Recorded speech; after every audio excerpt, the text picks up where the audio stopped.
విపరీతంగా దాహం వేస్తుంది. వాటర్ తాగినప్పటికీ ఇంకా దాహంగానే ఉంటుంది. ముఖ్యంగా నైట్ టైంలో ఎక్కువసార్లు యూరినేషన్కి వెళ్లాల్సి వస్తుంది. ఫుడ్ తిన్నా కూడా ఆకలిగా అనిపిస్తుంది. బాడీలోని సెల్స్కి సరిపడినంత గ్లూకోజ్ అందదు. దీనివల్ల ఎప్పటికీ నీరసంగా అలసటగా ఉంటుంది. బ్లడ్లో షుగర్ లెవెల్ పెరిగిపోవడం వల్ల మన ఐస్ యొక్క లెన్స్లో ఫ్లూయిడ్ ఫామ్ అవుతుంది. దీనివల్ల చూపు స్పష్టంగా ఉండదు. ప్రాపర్గా ఫుడ్ తీసుకున్నా కూడా బాడీ వెయిట్ తగ్గిపోతుంది. ఇవన్నీ కూడా డయాబెటీస్ యొక్క సిమ్టమ్స్. ఇవే కాకుండా డయాబెటీస్ ఉన్న వాళ్ళకి చిన్న గాయమైనా కూడా మానడానికి ఎక్కువ రోజులు పడుతుంది. డయాబెటీస్ వల్ల నర్వ్స్ దెబ్బతింటాయి.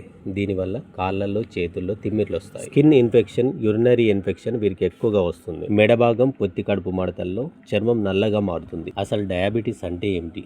ఇది మనకు ఎందుకు వస్తుంది? బ్లడ్లోని గ్లూకోజ్ లెవెల్ నార్మల్ లెవెల్ కంటే ఎక్కువగా పెరిగిపోవడాన్ని డయాబెటీస్ అంటాం. మనం తీసుకున్న ఫుడ్ ఎనర్జీగా మారడానికి ఇన్సులిన్ అనే హార్మోన్ అవసరం అవుతుంది. ఇన్సులిన్ని ప్రొడ్యూస్ చేసే బీటా సెల్స్ యొక్క డ్యామేజ్ వల్ల కావచ్చు. ఇన్సులిన్ ప్రొడ్యూస్ అయినప్పటికీ ఒకవేళ మన బాడీ సెల్స్ ఈ ఇన్సులిన్ని యూటిలైజ్ చేసుకున్నప్పుడు కూడా డయాబెటీస్ వస్తుంది. ఈ డయాబెటీస్ని 3 రకాలుగా డివైడ్ చేయవచ్చు. ఒక్కో రకమైన డయాబెటీస్ ఒక్కో రీజన్ వల్ల వస్తుంది. టైప్ 1 డయాబెటీస్ రావడానికి ముఖ్యమైన రీజన్ ప్యాంక్రియాస్లో ఇన్సులిన్ని ప్రొడ్యూస్ చేసే సెల్స్ ఉంటాయి. వీటిని బీటా సెల్స్ అంటారు. మన ఓన్ ఇమ్యూన్ సిస్టమే ఈ బీటా సెల్స్ని డ్యామేజ్ చేయడం వలన ఇవి ఇన్సులిన్ని ప్రొడ్యూస్ చేయలేవు. ఫ్యామిలీలో ఎవరికైనా ఈ రకమైన డయాబెటీస్ ఉన్నట్లయితే వారి పిల్లలకు కూడా వచ్చే అవకాశం ఉంటుంది. కొన్ని వైరల్ ఇన్ఫెక్షన్స్ వల్ల ఇమ్యూన్ సిస్టమ్ ప్యాంక్రియాటిక్ సెల్స్ని డ్యామేజ్ చేస్తుంది. దీనివల్ల కూడా ఇన్సులిన్ ప్రొడక్షన్ తగ్గిపోతుంది. వరల్డ్ వైడ్గా ఉన్న డయాబెటీస్ పేషెంట్లో 90% కంటే ఎక్కువ మందికి ఈ టైప్ 2 డయాబెటీస్ ఉంటుంది. ఈ టైప్ 2 డయాబెటీస్లో ఇన్సులిన్ ప్రొడ్యూస్ అవుతుంది, కానీ మన బాడీలోని సెల్స్ ఈ ఇన్సులిన్ని యూటిలైజ్ చేసుకోలేవు. మన బాడీలోని సెల్స్ ఇన్సులిన్ని యూటిలైజ్ చేసుకోకపోవడానికి వివిధ కారణాలు ఉన్నాయి. అందులో అధిక బరువు కూడా ఒకటి.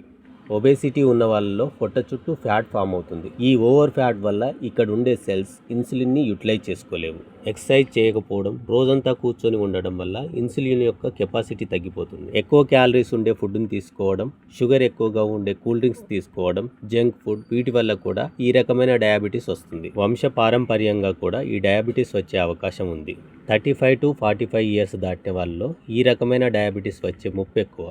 ప్రెగ్నెన్సీ టైంలో బాడీ లోపల హార్మోనల్ చేంజెస్ వస్తాయి. దీనివల్ల తాత్కాలికమైన డయాబెటీస్ వస్తుంది. దీన్నే జెస్టేషనల్ డయాబెటీస్ అంటారు.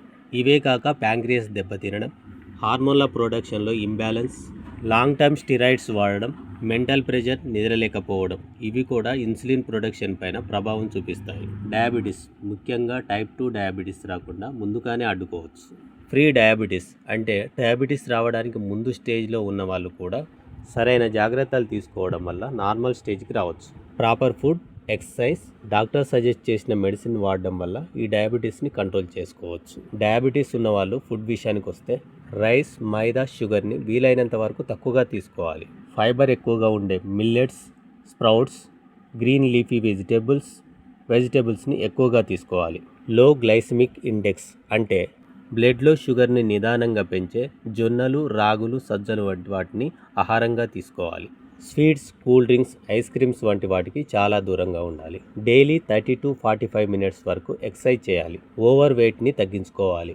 మెంటల్ ప్రెషర్ వల్ల షుగర్ లెవెల్ పెరుగుతుంది. మెడిటేషన్, ప్రాణాయామం చేయడం వల్ల స్ట్రెస్ని తగ్గించుకోవచ్చు.